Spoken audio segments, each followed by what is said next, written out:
Hello aspirants, स्वागत है आपका एटर्नल आईएएस में।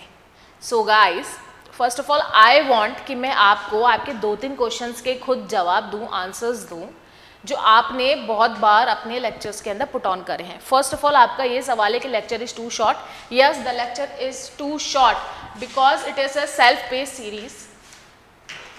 ओके, सेल्फ पेस सीरीज क्या होती है? सेल्फ पेस सीरीज ये होती है कि आपके 2-3 जो सोर्सेज होते हैं उनको हम निचोड़ते हैं और उसका एक छोटा फॉर्मूला बना के हम आपको प्रेजेंट करते हैं, मतलब बहुत ही short and crisp format. Second question आपका ये रहा है कि मैम आप उसको रोज आप 2-3 वीडियोस डालो। गाइस, जैसे कि मैंने आपको कहा, सेल्फ पेस सीरीज मतलब हमने 3-4 रिसोर्सेज को निचोड़े हैं, मतलब एनसीईआरटी भी है इसके अंदर आपके लक्ष्मीकांत भी है, इसके अंदर आपके करंट अफेयर्स टॉपिक भी है और इसके अंदर आपके प्रीवियस ईयर क्वेश्चंस में जो ट्रेंडिंग टॉपिक्स आए हैं वो भी हैं। तो उन सबको एक साथ निचोड़ के एक कंटेनर में डालना, जो हम इसके अंदर आपको सर्व कर रहे हैं, उसको डाल के आपको प्रेजेंट करने में ऑब्वियसली टाइम लगता है, इसलिए हम आपको पर डे एक टॉपिक दे पा रहे हैं। ऑल्सो हम ऑफलाइन कंडक्ट करवाते हैं क्लासेस, उसी के चक्कर में हम आपको ऑनलाइन सिर्फ एक ही लेक्चर प्रोवाइड कर सकते हैं। But it is a good thing for you because आप हर दिन एक नया टॉपिक सीख रहे हैं और वो नया टॉपिक सीख के अब आपको खुद एक आपके माइंड को आपकी एक कम प्रेशर दे रहे हैं और रोज रोज आपकी कंसिस्टेंसी बन रही है। यूपीएससी में सबसे जरूरी है कंसिस्टेंट रहना। एक ही दिन में अगर आप 1000 नॉलेज डाल लोगे ब्रेन के अंदर, वो आपका ब्रेन आपको क्या कर देगा? नल कर देगा, आपको नलिफाई कर देगा। इसलिए हम आपको धीरे धीरे हल्की हल्की नॉलेज प्रोवाइड कर रहे हैं जो आपका ब्रेन ग्रैस्प कर सके और आप उस पर वर्क कर सकें। नेक्स्ट क्वेश्चन था कि is it relevant for UPSC? Obviously it is relevant for UPSC, इसलिए हम हमारा टाइम यहाँ पे आपके लिए लेकर आ रहे हैं। अगर ये रिलेवेंट नहीं है तो आप ऐसा चीज करिए कि प्रीवियस से क्वेश्चंस उठाएं और उसमें देखिए कि is it relevant, you are doing questions और not. Because what is UPSC? UPSC is कि आपको चीजों का बेसिक पता है और वो बेसिक के आसपास रिवोल्यूशन करवाता है क्वेश्चन को। कभी भी कोई भी बुक या कोई भी कंटेंट आपको गारंटी नहीं दे सकता कि ये पढ़ो यही क्वेश्चन आएगा। कंटेंट आपको इसलिए पढ़ाया जाता है ताकि आपका दिमाग उस चीज को बेस को क्लियर कर सके और जो क्वेश्चन उसके आसपास रिवॉल्व कर रहे हैं वो आप उसको एनालाइज करके सॉल्व कर सके। तो यस, ये सीरीज आपको एनालाइज करने में हेल्प करेगा, आपका बेस क्लियर करेगा, आपका रिवीजन करेगा।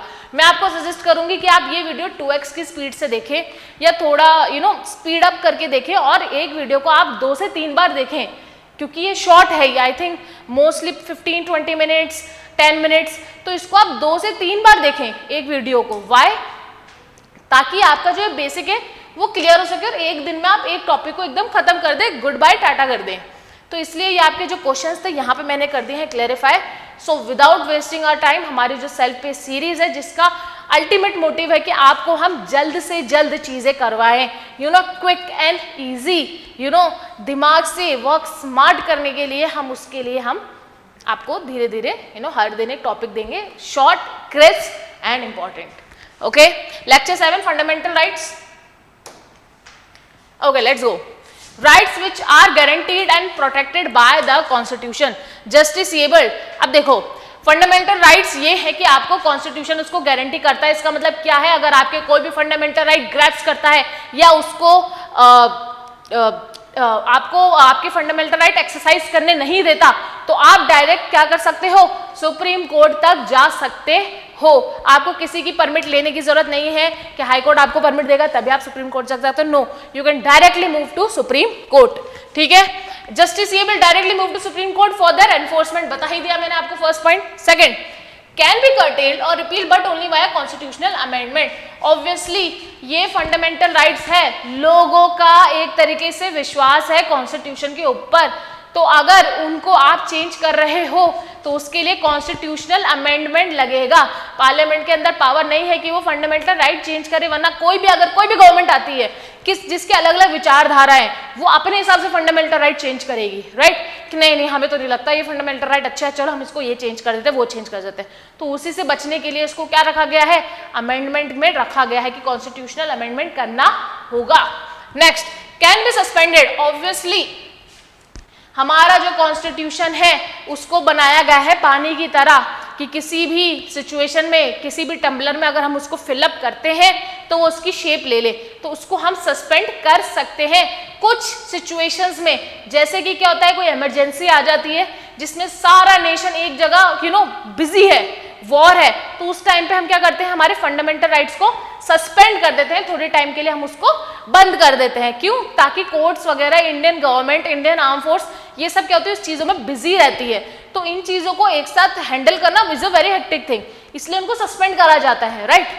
आप भी एक मल्टीटास्क करेंगे तो मल्टीटास्क किस हद तक करेंगे? अगर आपके ऊपर एक किसी का वॉर हो रखा है तो आप वो मल्टीटास्क नहीं कर पाएंगे। तो इंडिया को एक पर्सन की तरह अगर आप लेके देखें तो मान लो कि वॉर चल रहा है, एग्रेशन चल रहा है, इमरजेंसी चल रही है, तो उसी टाइम पे आप इतने सारे मल्टीटास्क नहीं कर सकते। इसलिए फंडामेंटल राइट को क्या करा जाता है, थोड़े दिन के लिए सस्पेंड किया जाता है जब तक कि सिचुएशन वापस से नॉर्मल ना हो।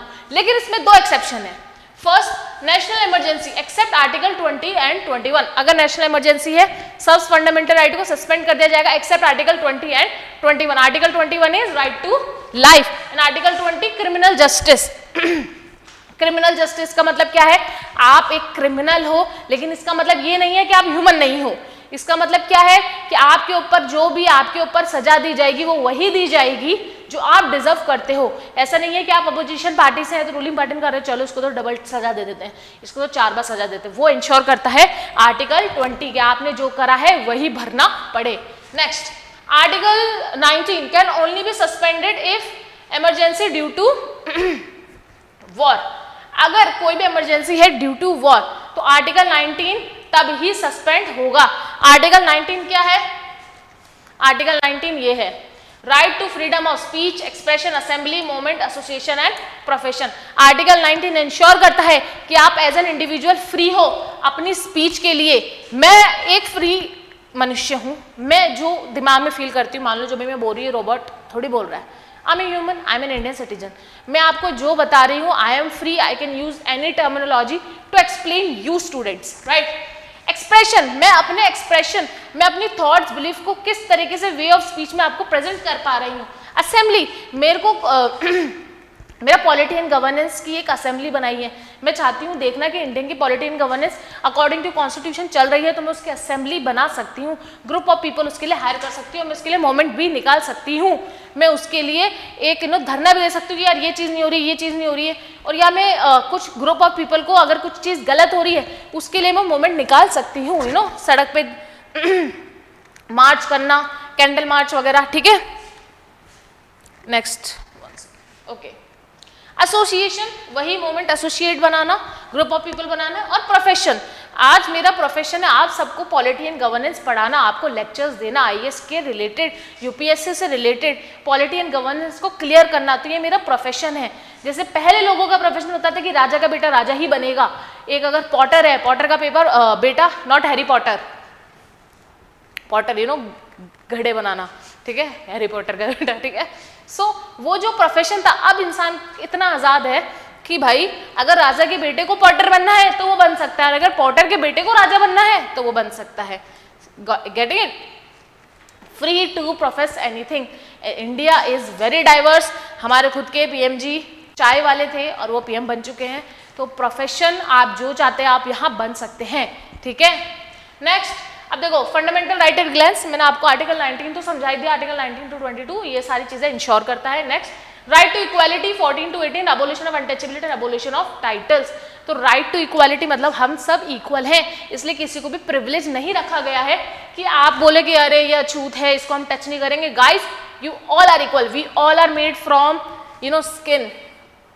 जब आप ब्लड लेने जाते हो, जब आप बहुत ज्यादा बीमार हो, तब आप पूछते हो कि ये कौन सा, ये ब्लड किसी अनटचेबल का है या कौन सी कास्ट का है। तब तो जब आपकी जिंदगी की नीड होती है, जब तो आप उससे ब्लड ले लेते हो, है। आपका कोई ऑपरेशन कर रहा है उससे आप ले लेते हो, किसी शॉपकीपर उससे ले लेते हो।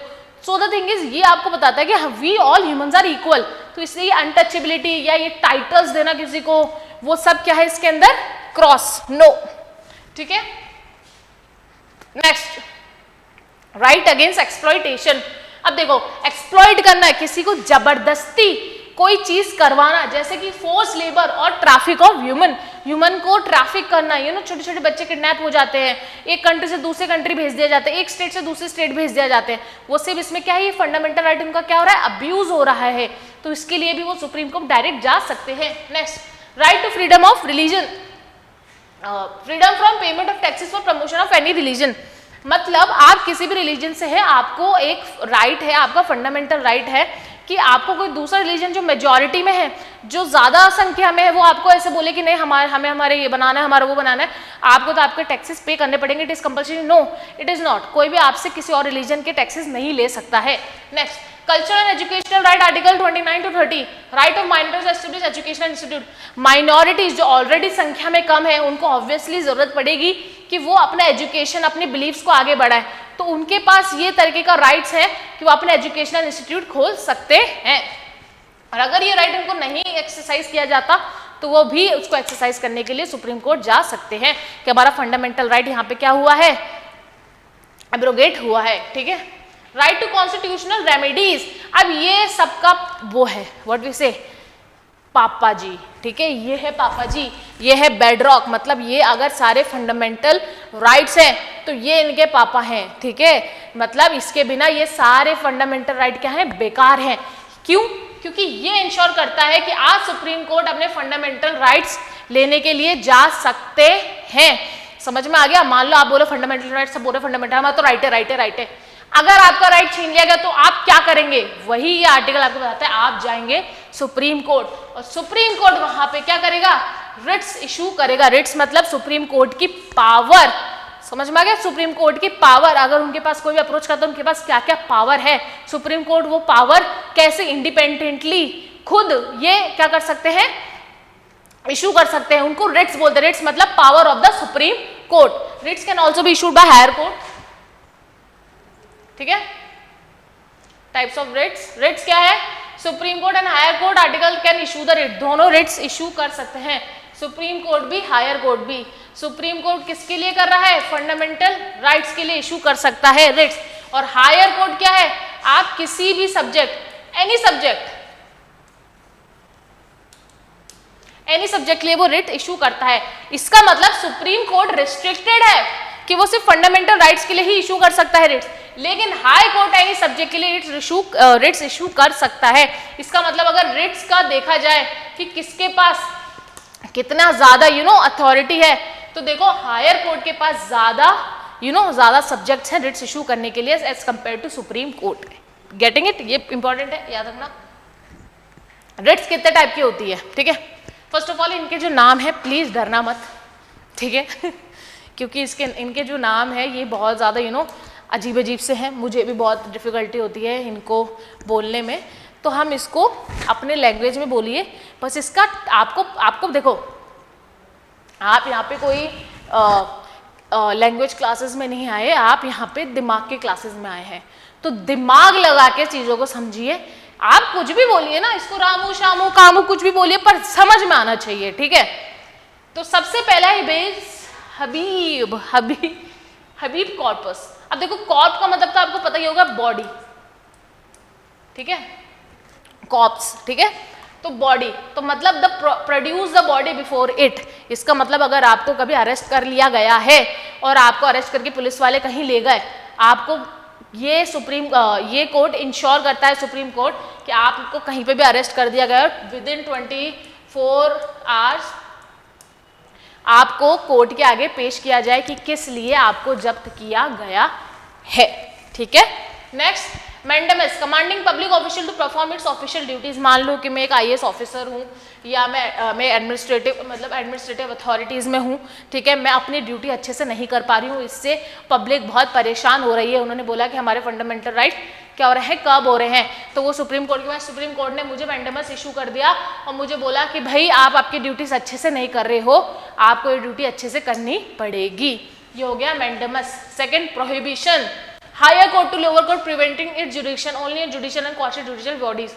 ठीक है, लोअर कोर्ट में प्रोहिबिट कर देता है बड़ा कोर्ट, लोअर कोर्ट को ये करता है कि आपके जो जुडिक्शन है उसका भी क्या कर दो, रोक दो, और वो जुडिशियल और क्वासी जुडिशियल बॉडीज में होगी। जुडिशियल तो आपको पता ही है, हाई कोर्ट हो गया, ये आपके लोअर कोर्ट्स हो गए, और जुडिशियल बॉडीज क्या होती है, अलग अलग टाइप की जो ये बनाते हैं बॉडीज, कुछ जुडिशियल बॉडीज में आ जाएगी। हाई कोर्ट और लोअर कोर्ट के अलावा जो भी जुडिशियल बॉडीज जो लीगल काम करती है वो किस में आ जाएगी, जुडिशियल बॉडीज के अंदर आ जाएगी। आ गए अपन।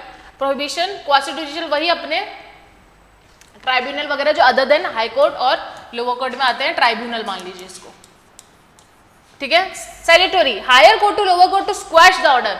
मान लो कोई भी लोअर कोर्ट है, उसके अंदर कोई केसेस चल रहे हैं और उसने कोई ऑर्डर पास किया है, ये क्या हो गया, इधर ऑर्डर पास नहीं हुआ है, जुडिक्शन चल ही रहा है, इधर क्या हुआ, ऑर्डर पास हो चुका है, तो उस ऑर्डर को भी कैंसिल कर सकता है सुप्रीम कोर्ट। इसको क्या बोलते हैं, सैल्यूटरी, ठीक है। Higher court to lower court के आपका ऑर्डर नहीं माना जाएगा अभी, ठीक है। Next, quo warranto, warrant, inquire into legality of claim of a person to public office. मान लो आजकल कितने स्कैम चल रहे हैं नो, कोई क्या प्रिटेंड कर रहा है, कौन क्या प्रिटेंड कर रहा है। मान लो कोई पब्लिक ऑफिस में कोई इंसान है, मान लो कि कोई इंसान है जो बोल रहा है कि I am an IAS officer, मैंने पेपर दिया है और मैं क्लियर आउट हुआ हूँ, लेकिन उसके अगेंस्ट कंप्लेन आई है कि वो कैसे IAS बन गया, ठीक है। तो उसी को लीगैलिटी को क्लेम करने के लिए कोई वारंटो करता है कि आप एक्चुअली में IAS बनने के लायक आपने पेपर दिया है, आप उसके लिए क्वालिफाइड हैं कि नहीं है, ठीक है। ये सिर्फ पब्लिक ऑफिस में हो सकता है, ऐसा नहीं है कि आप बोलो कि भाई ये प्राइवेट कंपनी है किसी की, मान लो प्राइवेट कंपनी है जेनपैक्ट, उसका कोई मैनेजर है, आपने बोला कि मेरे को लग रहा है इसका लीगल क्लेम नहीं है, इस पर भी डाल दो, नहीं, प्राइवेट में नहीं होगा, ओनली पब्लिक ऑफिसेस, ठीक है, गवर्नमेंट पोस्ट। नेक्स्ट देखो, ये जो चारों है ना, ये जो पांचों है, सॉरी, ये जो पांचों हैं, ये इंपॉर्टेंट है, वेरी वेरी वेरी इंपॉर्टेंट। इनके नाम के साथ इनका मीनिंग प्लीज लर्न कर लीजिए, ठीक है। एक क्वेश्चन, हमारी क्लास जैसी एंड होती है हम एक क्वेश्चन करते हैं। The writ of mandamus is available not only against judicial authority but also against administrative authority. हमने देखा मैंडेमस का, देखो मैंने कहा था ना आता है क्वेश्चन, लो आ गया। Commanding public official to perform his official duties, administrative authorities हैं, right. Next, the writ of prohibition is issued only against judicial और quasi judicial authority, which of the statement given above are correct. Yes, against judicial और quasi judicial authority, सही है, दोनों statement सही है, answer हो गया C, both 1 and 2। So thank you so much for being with us, and आपका जो ये इंटरेस्ट है सेल्फ पेज सीरीज में, जो आप रोज कंसिस्टेंसी से देखोगे तभी आप एक टॉपिक को एक दिन में आप कंप्लीट कर पाओगे। तो इसमें प्लीज कंसिस्टेंट रहिए, जाइए हमारी फर्स्ट लेक्चर से और अभी तक के लेक्चर्स देखिए, और हम रोज लेक्चर अपलोड करेंगे, रोज देखिए। Thank you so much.